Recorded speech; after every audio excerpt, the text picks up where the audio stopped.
What happens to a society when rape becomes a weapon of war? When sexual violence is not the result of a loss of control, but strategically planned, militarily tolerated, politically ignored? In this podcast from In Crisis Mode, I speak with women in Ukraine who had to witness and endure this. It is a particularly horrific side of this war, which is already terrible enough.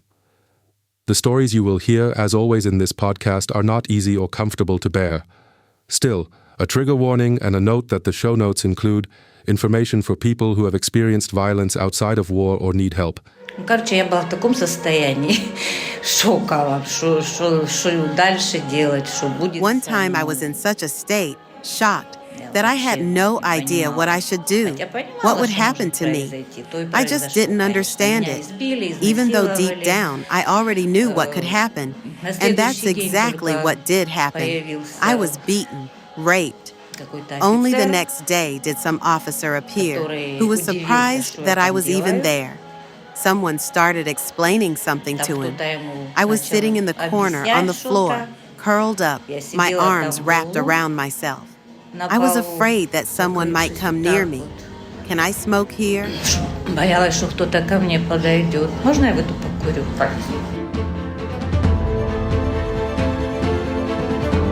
In Crisis Mode, the podcast from Conflict Zones with Jan Jessen.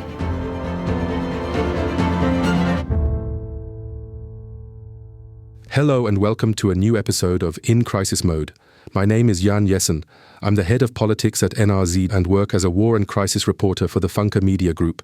You can read my reports, among others, in the WAZ, the NRZ, the Berliner Morgenpost, the Hamburger Abendblatt, or online on our platforms. Today's episode is about another brutal chapter in this war of aggression waged by Russia against Ukraine, which began in February 2022 and has escalated further in the days just before this podcast was recorded. You've probably seen it. In recent days and weeks, Russian forces have been bombing Ukraine with particularly intense force. The peace negotiations that Trump, the American president, wanted to initiate and did initiate have quite obviously come to nothing. Putin seems in these days to be putting all his cards on the table, trying to force Ukraine to its knees, to make it surrender unconditionally. There are many debates on the international stage about how Ukraine can be helped, but these particular days are especially difficult. A few weeks ago, I was traveling through Ukraine, of course, also directly at the front, where the military situation is currently developing very negatively for Ukraine, to be honest. Russian forces are currently pushing forward very strongly, especially in the Donetsk region, specifically around the city of Pokrovsk. As I said, it's a relatively difficult military situation right now. Plus, there's what I already mentioned, these massive ongoing bombardments. During my trip, I also spoke with women whose stories stand for many others. Maria and Irina. Two names, two fates, and a system that deliberately seeks to break the dignity of women. I was, among other places, in Kherson, a city in southern Ukraine we've already talked about several times in this podcast. We'll link to the relevant episodes in the show notes. Kherson is a city that was occupied by Russian troops, the only regional capital the Russians managed to bring under their control after the start of the invasion in February 2022, but which was then liberated by Ukrainian forces in autumn 2022. The problem in Kherson is the city lies within range of Russian artillery. It is shelled daily, also attacked by drones. And yes, life there is extremely dangerous and problematic. That's where I met Maria, in a small back room of a cafe. It was a somewhat surreal encounter, of course. Outside, the sound of artillery fire. Inside, cheerful music. Slightly bizarre, you have to say, especially in light of what Maria told me. She is 49 years old, used to work as a lawyer, and became the victim of a war crime, one that, in my view, is far too rarely documented. Maria comes from a small town near Kherson. I shouldn't name that town, nor should I mention Maria's real name. The reason is that her parents and her brother still live in that town, which is under Russian occupation. She's afraid that if her full name or the name of the town is mentioned, harm could come to them. In that town she worked as a lawyer before the war. When the town was occupied, right after the start of the Russian invasion, the occupiers tried to pressure her into working for them, into collaborating. She refused. Like in many cases under Russian occupation, she was arrested, subjected to heavy interrogation, and abused. She was kept in a cell for a long time, crammed in with other women, and later taken to a farm. There was, as she told me, another young man, Andriy, who had been arrested along with her and was also taken out of town. She had been informed by the Russian occupiers that she had to leave the occupied territory because she was considered useless and because she resisted. Therefore, she was to be returned to Ukrainian-controlled territory. When they were both transported out of the town in an armored vehicle and driven toward the front, she overheard a radio message. The driver said, "I've got 2 people here." And the voice on the other end asked, "What kind of people?" And the driver replied, "One's a young man. You can use him for trench digging and fortifications, and with the girl, you can do whatever you want." And that's when she realized this was heading in a very dark direction. She arrived at the farm and was taken outside. And then the horror began. She was raped by several soldiers stationed there. And she also explained to me exactly who these men were. Well, there were also people from the Caucasus there, as the major who basically saved me explained. He said it was the 6th Company, a tough unit, mainly used to throw people onto the front lines. There were both contract soldiers and convicts. There was everything. People of Caucasian origin, some with narrow eyes, maybe Bashkirs or Buryats.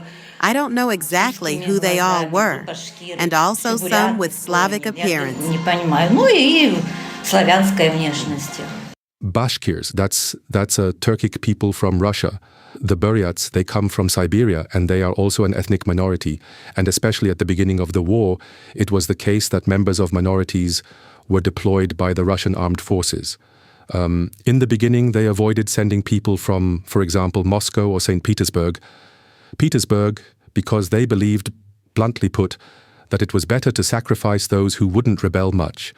So it was mainly members of minorities who were deployed in the first years of the war, and Maria tried to remember her tormentors. That was, of course, difficult, and especially in such a conversation. You're sitting across from a woman who has experienced horrors at the hands of men who did terrible things to her. You're a man sitting in front of her, and that's obviously a difficult situation.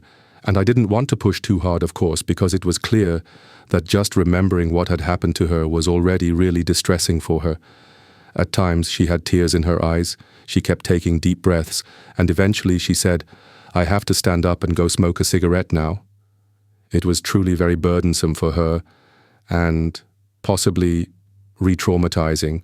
And generally speaking, when we as journalists speak with victims of violence or crimes, it's always like walking a tightrope.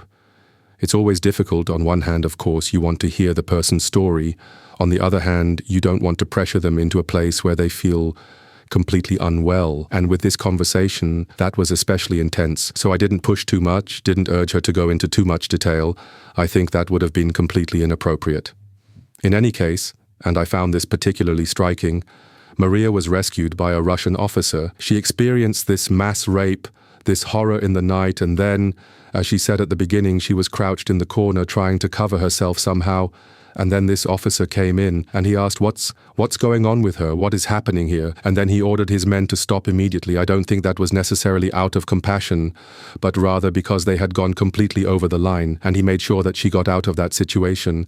And I found that, as I said, a remarkable aspect that she shared this, that even though Russian soldiers inflicted this horror on her, it was a Russian officer who got her out. And by the way, that's something I've heard from other war zones as well. I remember the Balkan Wars. It happened there too, that especially militias or militiamen abused women, and again officers stepped in, people embedded in military structures, and said, "Stop it, not like this." And generally, one has to say this bitter truth.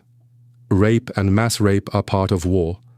As brutal as that sounds, rape is used again and again as a weapon of war. That's not just the case in this war in Ukraine, it's the case in every war zone around the world, and I've seen it myself and reported many stories about it. In Iraq, for example, when the so-called Islamic State established its terror caliphate, more than 6,000 Yazidi women and children were abducted. The women were used as sex slaves in a very brutal way. To this day, around 2,000 Yazidi women remain missing. That too was a deliberate effort to break the Yazidi people, to destroy their dignity, to shatter that community. And it seems that something similar might be happening in Ukraine. In any case, Maria also told me how she got out of that situation. And when he, the major, found out what had happened, he said, "Yes, indeed, you're in their database. You won't get through anywhere anymore. The only way is to get out over the bridge that leads further on, there by Minskoye, then into the Zaporizhzhia region and on to Zaporizhzhia itself. Only that way, through the front line. But you'll hardly make it." I said, "I'll take the risk. Maybe I'll make it." But he said, "Calm down. No one will touch you here anymore. I've given the order that you are to be left alone." That somehow calmed me down. The database she spoke about, that's a database of the Russian Secret Service. They interrogated her, and as mentioned, she ended up in this database as someone who was, so to speak, undesirable in the occupied territories, obviously, and it was her luck that her name was found there, because otherwise this major might not have helped her, and yes, that's how she got out of that area. She told me about it in great detail, walking dozens of kilometers on foot. And to this day, she doesn't know how she really made it out, but she survived. She made it out. Of course, she is still deeply wounded in her soul, but she survived this horror nonetheless. That, of course, was not the case for all women. Olha Cherniak, that was another woman I met there. We're not playing you any original audio from her now, but she also told me about another aspect of these abuses, and it's something I've heard again and again from people, especially from Kherson. After the liberation of this city, I went there multiple times and spoke with people who had lived through the occupation, and they also told me how brutal the occupation regime was, that everyone who was even suspected of still working for the Ukrainian side was interrogated under extremely harsh conditions. And Olha Cherniak told me that they used her son to force her into making confessions. She actually worked for the employment agency in Kherson, wasn't political at all or otherwise active, but she was suspected, allegedly because a neighbor had betrayed her, saying she was spying for Ukraine. And then they brutally abused her son. They beat him. They attached electrodes to his genitals and electrocuted him. Eventually he was screaming and whimpering, and she had to listen to all of it. And at some point, she gave a confession. A false one, of course, because she says, "I didn't do anything." She then endured a long, long period of suffering, 280 days in Russian captivity, also under horrific conditions. She said she had to go to the toilet in front of the guards, she had to shower in front of them, when that was even allowed, which only happened every few weeks. There were no hygiene products for the women, so in essence there may not have been rape, but definitely sexual abuse in what happened to Olha. Olha now works for the self-help organization SEMA. That stands for Survivors of Sexual Violence from Eastern Ukraine. And that's an organization by survivors, for survivors. It was founded by Irina Dovgan. She herself was once a prisoner and experienced that horror firsthand. However, this was before the beginning of the Russian invasion in February 2022. She experienced it earlier, when the war in the Donbass began in 2014. This war, as all Ukrainians say, didn't just start in 2022. It began back in 2014, during the so-called Euromaidan. You might remember back then the pro-Russian President Yanukovych was overthrown by people protesting against him in Kyiv. Then in eastern Ukraine, a separatist movement arose calling this a coup, heavily supported by Russia, and through military conflict, took control of Donetsk and Luhansk, two major cities, which remain occupied to this day. And it was during that time that Irina experienced what she had to endure, and she founded this organization because she felt abandoned by the Ukrainian state. Since 2014, these women have been abandoned by the state with their trauma, with their psychological problems. Sexual violence, abuse, rape, these are, of course, still taboo topics in virtually every war to this day. Women who have experienced such things often feel ashamed to go public with it, are afraid of being re-traumatized. Sometimes there simply aren't any support centers or contact points for them. And I've seen this on other battlefields as well. As I said, I mentioned the example of Iraq, where those mass rapes of Yazidi women took place. There too, it was extremely difficult for the women to return to their communities. It is very difficult to bring this topic into communities, to even get a conversation going about it. So it's still very, very difficult. And as I said, this applies not just to Ukraine, not just to Iraq, but also to other war zones. And in that regard, it's of course a great thing when women come together on their own support each other and create a space to talk about such experiences. And that's exactly what SEMA is for. SEMA supports survivors, helps with therapy, with money, and with appropriate structures. And Irina says, yes, of course, support eases the pain, but it doesn't heal it. But I want to make it clear once again. For them, it's simply part of everyday life. Nothing more and nothing less.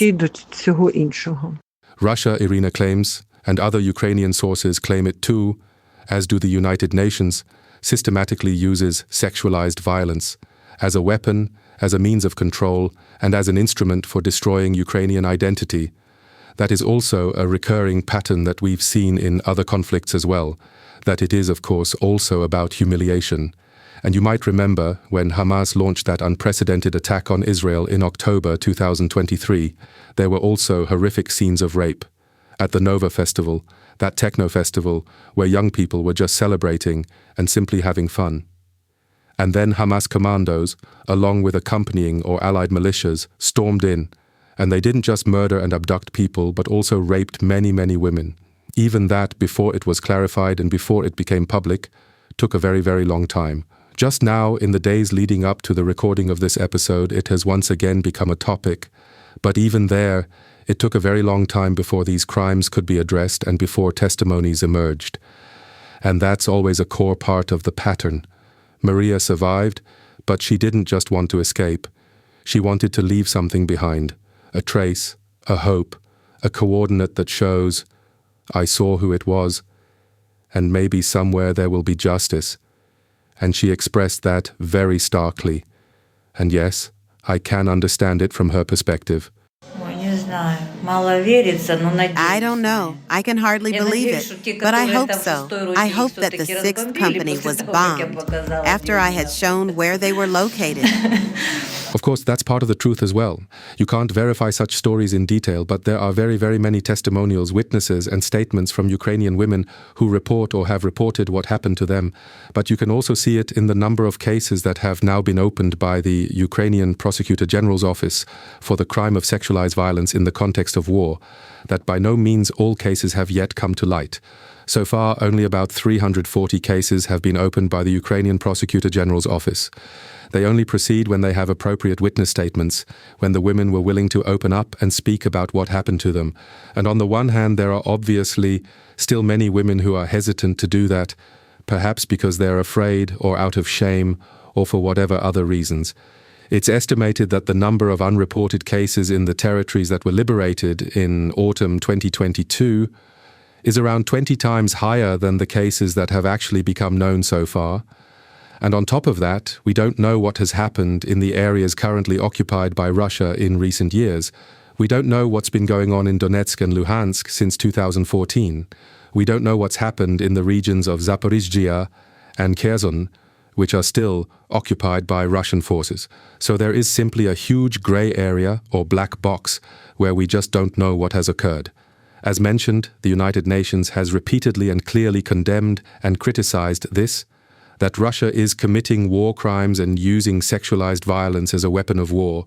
And therefore, what Maria said, what Irina said, or what Olga shared is certainly credible. And generally speaking, I believe we should first of all believe the victims. And if they tell such stories, why would anyone make something like that up? It's absurd. As I said, what Maria experienced stands as an example for many cases. And this is not collateral damage of war. It is systematic. It is a strategy to break down societies. And it is also the case that not only women are victims of sexualized violence in this war. Earlier I mentioned Olga's son and how he was abused. That also happens to men. There have also been rapes of men, of Ukrainian prisoners of war. That too has been reported again and again, that it is being used as a weapon, as a psychological weapon to force confessions, or simply to break people, to humiliate people, to punish people. And Irina states again very clearly why this weapon is being used in this way. Вже давно не тільки нами в організації, а всіми правозахисними групами обговорено те, що сексуальне насильство для Росії є зброя війни. Recently, there has been intense discussion, not only within our organization, but also among all human rights groups, that sexual violence is being used as a weapon of war by Russia. And I have very often heard the same sentence from survivors, especially from men in this new organization that was only recently founded, that sexual violence against men in Kherson was the fastest and cheapest way for FSB officers to force the confessions they wanted. When electric shock devices were attached to the victim's genitals, or, when the anus was penetrated with broomsticks or similar objects, people very quickly signed anything that was demanded of them. Крокодильчики і пускався ток, або, вибачте, в задній отвір засовувався черенок від швабри, то людина дуже швидко підписувала все, що тим ФСБшникам було потрібно. What's also important, I think, is that for those who have experienced such things, they are, of course, deeply traumatized. Whether they are men, women, or children, they may now be living in safety, in so-called safety, but they are living with their trauma. And I said so-called safety because the front is constantly moving closer to them. As I mentioned earlier, in Kherson, for example, there is artillery fire every day. Drones are flying in every single day, and the front is gradually creeping forward. And for those who are already traumatized and have to live with their trauma and somehow cope with it, this is, of course, an additional burden. Але більшість жінок сказали, що ми живемо Most women say, we live near the front line. We do live in the deoccupied, the liberated areas. But the war is not over yet. The front line is only 15 kilometers from my І ворог home. зовсім близько, інколи в 15 кілометрах від. SEMA, the self-help organization that Irina founded at the time, now helps over 1,000 survivors. It is one of several aid or self-help organizations in Ukraine, but certainly one of the most outspoken. Irina has also spoken before various committees, including the United Nations and the European Parliament. And what Irina says is very, very clear. It may come across as a bit shocking, but I think it's completely understandable from her perspective. Мене змушує вважати, що вони нелюді, що вони використовують. It makes me believe that they are not human, that like wild animals, they use sexualized violence as a means to break the Ukrainian people. I have very often heard that they do it simply out of spite, out of envy. They constantly felt envy toward the Ukrainians they occupied. Вони постійно відчували заздрість до тих українців, яких вони окупували. Yes, the war in Ukraine is far from over. Especially in the past few days, it has become clear that the war machinery is operating at an increasingly high pace. As I mentioned, there have been mass bombardments of Ukrainian cities in recent days. Particularly the capital, Kyiv, is in the spotlight. At the front, Russian troops continue to advance. A ceasefire or even a peace agreement is currently neither visible nor conceivable. Putin is not budging an inch, holding fast to his minimum military demands, namely the surrender without a fight of cities like Kramatorsk, Sloviansk, Pokrovsk, or also Zaporizhzhia and Kherson. That cannot and will not happen, of course. And now the question is, how will things continue? Ukraine needs help and urgently needs support, especially in terms of air defense systems, to protect its population and infrastructure. In the long term, Ukraine will of course also need help with reconstruction, but what Ukraine also needs is simply support for the people who have become victims in this war, and in particular, of course, the women and men who have been victims of sexualized violence. I believe that's a kind of emotional connection that goes far beyond what many soldiers had to endure or what civilians experienced during bombardments. Sexualized violence, I believe, inflicts even deeper and more severe wounds than what others may have experienced. And that makes it all the more important that everything these people have endured is, on the one hand, investigated and processed, and on the other hand, that they receive support. But above all, that if at all possible the perpetrators are held accountable, that they are brought to justice, that they are prosecuted, and that they receive the appropriate punishment for the crimes they committed. Anyone who downplays this and says, well, that's just part of war, unfortunately, a regrettable aspect of warfare is protecting the perpetrators.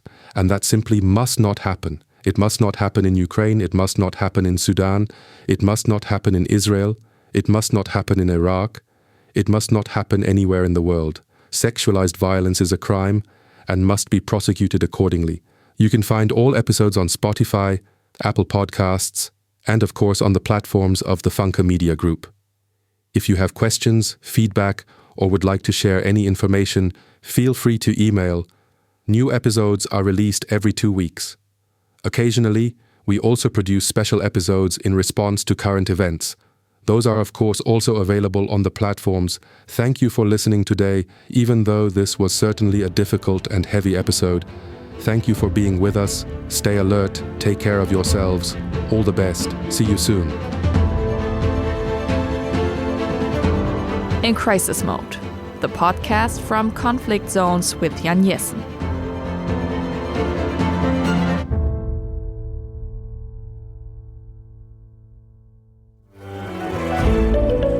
Ein Podcast von Funke.